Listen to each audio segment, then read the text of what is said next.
Bismillahirrahmanirrahim. Assalamualaikum warahmatullahi taala wabarakatuh. Salam sejahtera, salam Malaysia Madani dan salam berkooperasi. Alhamdulillah, selamat tahun baru 2026. Saya ucapkan kepada semua anggota koperasi dan warga angkasa dan masyarakat luar amnya.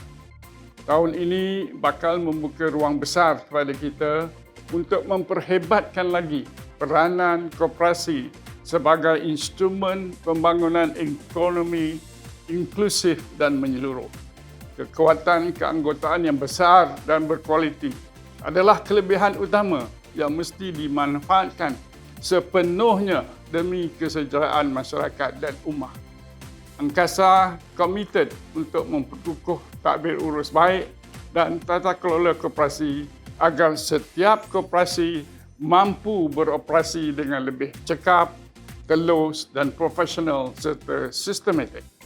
Dengan sistem sokongan yang lebih tersusun, kita dapat memastikan koperasi terus berkembang, berdaya saing dan mampu menangani cabaran ekonomi semasa.